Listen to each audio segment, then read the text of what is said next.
அனைவருக்கும் இனிய வணக்கம். நான் உங்கள் மதுரை ராமகிருஷ்ணன்.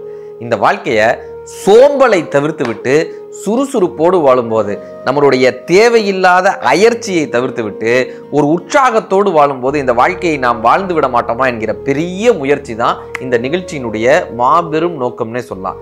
இன்னைக்கு சார் நீங்கள் நல்லா யோசிச்சு பாருங்க, ஒரு காலகட்டத்தில் சமைக்கிறதுக்கு முடியாம அல்லது சமைக்கிறதுக்கு சோம்பேறித்தனப்பட்டு ஹோட்டலில் போய் சாப்பிட்டாங்க. இப்ப ஹோட்டல்ல போய் சாப்பிட்றதுக்கு சோம்பேறித்தனப்பட்டுட்டு இன்னைக்கு கொண்டு கொடுத்துக்கிட்டு இருக்காங்க. இன்னும் கொஞ்சம் காலகட்டத்தில் பாருங்களேன், ஊட்டி விடுவான், அதுக்கு ஒரு ஆப் வரும், ஊட்டி விடுவான். எவ்வளவு சோம்பேறிகளாக இந்த மனிதர்கள் மாறிக்கிட்டே வரும். இப்ப விஞ்ஞான கண்டுபிடிப்புகள்லாம் எதுக்காக கண்டுபிடித்தாங்க? இப்ப ஏரோப்ளேன் எதுக்கு கண்டுபிடிச்சாங்க? காலத்தை மிச்சப்படுத்துறதுக்கு. கிரைண்டர் எது கண்டுபிடிச்சாங்க? மிக்சி எது கண்டுபிடிச்சாங்க?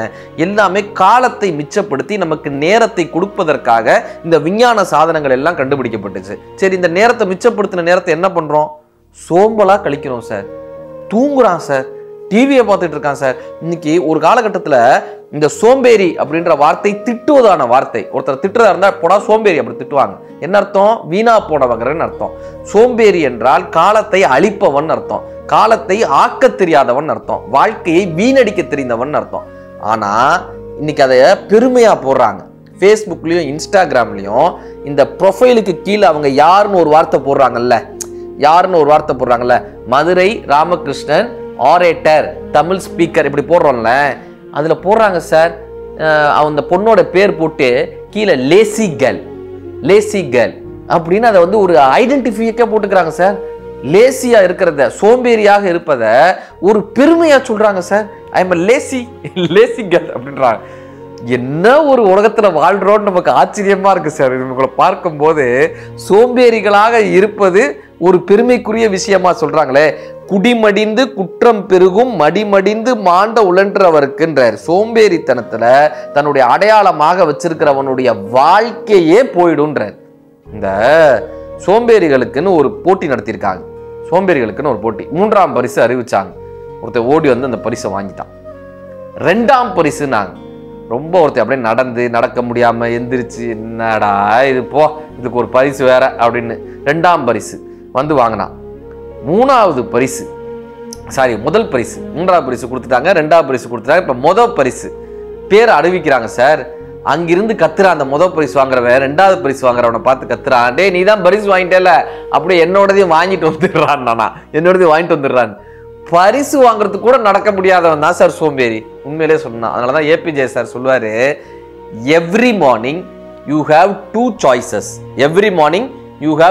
Choices. 1, sleep with your dreams or wake it and chase it அப்படின்னாரு. எந்திருந்து அந்த கனவுகளை துரத்துங்கள்னாரு. என்னோட ஆங்கிலத்தில் கொஞ்சம் தவறு இருக்கலாம். வேக் அண்ட் சேஸ் இட் அப்படின்னாரு. என்ன அர்த்தம் சார்? சில பேர் தூங்கிக்கிட்டு கனவு கண்டுகிட்டே தூங்கிட்டு இருக்கலாம், இல்லைன்னா எந்திரிச்சு அந்த கனவுகளை துரத்தலாம். இதை நான் ஒரு ஸ்கூல்ல சொல்றேன். இதை நான் ஒரு ஸ்கூல்ல போய் இந்த மாதிரிப்பா ஏபிஜே சார் சொல்லியிருக்காருப்பா, நீங்க ஒன்று தூங்கலாம், இல்லைன்னா எந்திரிச்சு உங்களுடைய கனவுகளை துரத்தலான்னு. அந்த பையன் சொன்னா, இது 2 சாய்ஸ் வருதுங்களா? இப்படிதாங்க நானும் யோசிப்பேன். தூங்கலாம், இல்லைன்னா எந்திரிச்சு அந்த கனவை துரத்தலாம். என்ன பண்ணலாம்னு யோசிச்சுக்கிட்டே இருப்பேன் சார். மத்தியானம் 1 மணி ஆயிரும் சார், என்ன பண்றதுனே தெரியாது சார், திரும்ப தூங்கிடுவேன் சார்ன்றான். இந்த சோம்பேறித்தனத்துக்கு நம்ம கொடுக்கக்கூடிய காரணங்கள் இருக்கு பாருங்களேன். இப்ப இன்னைக்கு பெரிய பெரிய கார்பரேட் கம்பெனிஸ்ல, நீங்க பெரிய பெரிய ஐடி கம்பெனிஸ்ல எல்லாம் பாத்தீங்கன்னா, யார் ரொம்ப உற்சாகமா டீம்ல இருக்காங்களோ, கிரியேட்டிவா இருக்காங்களோ, ப்ரோஆக்டிவ் அப்படின்ற ஒரு வார்த்தை சொல்லுவாங்க, ப்ரோஆக்டிவா இருக்காங்களோ, அவங்க தான் சார் வளர்ந்துட்டே வருவாங்க. இந்த வேலை எனக்கு ஒத்து வராது, அந்த வேலை எனக்கு ஒத்து வராது, இதை நான் பண்ண மாட்டேன், இப்படி சொல்றவங்க பார்த்தீங்கன்னா தூக்கி பெஞ்சில் உட்கார வச்சுருவாங்க. பெஞ்சுன்னு, இந்த பெஞ்சுன்ற கான்செப்ட் என்ன தெரியுமா? உங்களை நீங்கள் இன்னும் மேம்படுத்திக்கக்கூடிய தருணம் தான் அந்த பெஞ்ச். சும்மா உட்காந்துருக்க கூடாது. பெஞ்சில் தான் போட்டாயில நம்மளை எப்படினாலும் நமக்கு ஒரு ப்ராஜெக்ட் வந்துடும், சும்மா உட்காந்துருந்தோம்னா ஃபயர் பண்ணிடுறாங்க சார். இன்னைக்கு ஃபயரிங் அவ்வளோ நடக்குது சார். வேலையை விட்டு போகிறதுக்கான பெரிய காரணம் என்னன்னா, நம்மை நாம் மேம்படுத்தி கொள்ளாமல் இருப்பது, அடுத்த கட்டத்துக்கு போகாமல் இருக்கிறது. ஒரு சலவை தொழிலாளி, துணி துவைக்கக்கூடிய நண்பர், அந்த காலத்துலலாம் கழுதையில் தானே அந்த பொதி மூட்டையை தூக்கிட்டு போவாங்க. ஒரு கழுதையை வச்சுருந்தார். இந்த கழுதை கொஞ்சம் சோம்பேறி கழுதை. இந்த கழுதை என்ன பண்ணும், எப்பயுமே கொஞ்சம் சோம்பேறித்தனமாகவே இருக்கும். எந்திரிக்காது, ஏதாவது ஒரு காரணம் சொல்லிகிட்டே இருக்கும். உடம்பு சரியில்லைன்னு சொல்லும், அதை சொல்லும், இதை சொல்லும். அந்த இவரும் பார்த்தாரு, முதலாளியும் பார்த்தாரு. அது மேலே கொஞ்சம் இறக்கப்பட்டுக்கிட்டே இருந்தார். ஒரு நாள் அந்த பக்கமாக ஒரு நரி வந்துச்சு. இந்த நரி கொஞ்சம் அட்வைஸ் பண்ணிட்டு போச்சு கழுதைக்கு. இந்த பாரு, இப்படியே காரணம் சொல்லிக்கிட்டே இருந்தேன்னா ஒரு நாள் உன் முதலாளி உன்னை விரட்டி விட்டுருவான். புரிஞ்சுக்க, வேலை செஞ்சாதான் அல்லது இந்த சமூகத்துக்கு பயன்பட்டாதான் நம்மளை வச்சிருப்பாங்க, இல்லைன்னா தூக்கி போட்டுருவாங்க. சோம்பேறிகளை வச்சு எதுவுமே நடக்காது, தூக்கி போட்டுருவாங்க. ஆனால் அந்த கழுதை கேட்கவே இல்லை. என் முதலாளி எனக்கு 3 வேளை சாப்பாடு போடுறாரு, என்னை பார்த்துக்கிறாரு, இதுக்கு மேலே நான் என்ன பண்ணணும், நான் பாட்டு இப்படியே இருந்துட்டு போறேனே அப்படின்னு அதோடைய நியாயத்தை சொல்லுது. சோம்பேறித்தனத்துக்கு நியாயம் சொல்ற மாதிரி வேற யாராலையும் சொல்ல முடியாது சார். நம்ம ஆட்கள் இருக்காங்க பாருங்க, சோம்பேறித்தனத்துக்கு அப்படி நியாயம் சொல்லுவான்.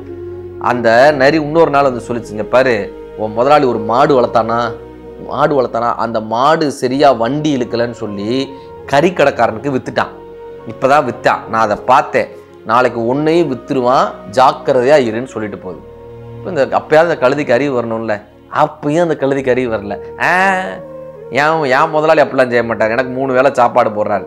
இப்போ 2 நாள் ஆச்சு, 3 நாள் ஆச்சு, இந்த கழுதை வந்து எந்திரிக்க மாட்டேன்னுது, உடம்பு சரியில்லைன்னுது, சண்டி கழுதையா பண்ணுது, போறப்பெல்லாம் கீழே உட்காந்துருது, அவர் அடிச்சு பார்க்குறாரு, என்னெல்லாமா பண்ணி. இப்போ இந்த கழுதை வேலைக்கே ஆகலை சார். இந்த கழுதையை அவர் சொன்ன மாதிரியே கொண்டு போய் அந்த சந்தையில் அழகா கறிக்கு வித்துட்டு வந்துட்டார், வேற ஒருத்தனுக்கு வித்துட்டு வந்துட்டார். முடிஞ்சா இப்போதான் அந்த கழுதைக்கு அறிவே வருது, நம்ம முதலாளி இனிமேல் நமக்கு சாப்பாடு போட மாட்டாரு, இனி போகிற இடத்துல நம்ம எப்படி இருக்க போகிறோன்னு தெரியல, போகிற இடத்துல எவன் என்ன அடி பார்க்க போகிறான்னு தெரியல, போகிற இடத்துல என்ன வேலை பார்க்கணும்னு தெரியல, ஐயையோ மாட்டிக்கிட்டோமேனா அந்த கழுதைக்கு அப்போ தான் அறிவு வருது. புரியுதுங்களா?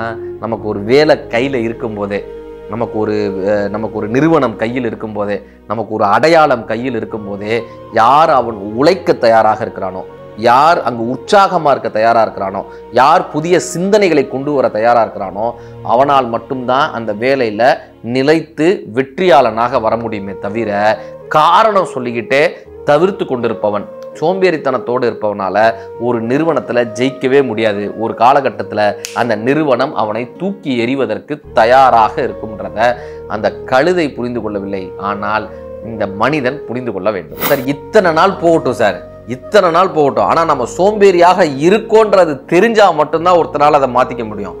விக்டர் ஹியூகோன்னு ஒரு பெரிய எழுத்தாளர் இருந்தார். நாட்ரே டேம் டே பாரிஸ் அப்படின்னு ஒரு புத்தகம் எழுதினவர். ரொம்ப அற்புதமான புத்தகமாக, பல லட்சங்கள் சேலான புத்தகம். அந்த புத்தகம் அதை எழுதுறதுக்கு அவர் அக்ரிமெண்ட் போட்டார் சார். புத்தகம் எழுத மாட்டாரு. புத்தகம் வந்து அக்ரிமெண்ட்லாம் போட்டார், ஆனால் எழுத மாட்டாரு. ஏகப்பட்ட பிரச்சனைகள் நடந்துகிட்டு இருக்கு, புத்தகம் எழுத மாட்டாரு. இப்போ பப்ளிஷர் ரொம்ப ப்ரெஷர் கொடுத்ததுக்கு அப்புறம் தான் தெரியுது நம்ம சோம்பேறியாக இருந்திருக்கோன்னு. அவர் ஹியூகோ என்ன பண்றாரு, விக்டர் ஹியூகோ என்ன பண்றாரு, தன்னை ஒரு அறையில போய் அடைச்சிக்கிட்டாரு சார். அந்த அறையில வேற எதுவுமே இருக்காது, ஒரு டாய்லெட் அண்ட் எழுதக்கூடிய இடம், அவ்வளோ மட்டும்தான். அந்த இடத்துல உட்காந்து 6 மாசத்துல அந்த புத்தகத்தை எழுதி முடிக்கிறார். 6 மாசத்துல அது மிகப்பெரிய ஒரு வெற்றியாக வந்த புத்தகம். அவர் அந்த புத்தக வெளியீட்டு விழால இதை சொல்றாரு. இந்த புத்தகத்தினுடைய வெற்றிக்கு என்ன தெரியுமா காரணம், நான் சோம்பேறி என்பதை நான் கண்டுபிடித்தது தான் இந்த வெற்றிக்கு காரணம்னார். நான் கண்டுபிடிச்சிட்டேன், நான் சோம்பேறின்றதை கண்டுபிடிச்சிட்டேன், அதிலிருந்து நான் வெளியேறி வந்தேன், என்னை உற்சாகமாக மாற்றிக்கிட்டேன், எனக்கு பிடித்த எழுத்துலகத்துக்குள் நான் மீண்டும் சென்றேன், எனக்கு இந்த டைவர்சிட்டின்னு சொல்றாங்கல்ல, டைவர்ஸ் ஆகிறதுக்கான விஷயங்கள், அத்தனை நம்ம வந்து நம்மளுடைய கவனத்தை சிதறக்க வைக்கக்கூடிய விஷயங்கள், அத்தனை விஷயங்களையும் தடுக்கிறதுக்காக நான் என்னைய ஒரு அறையில போய் சாத்திக்கிட்டேன்.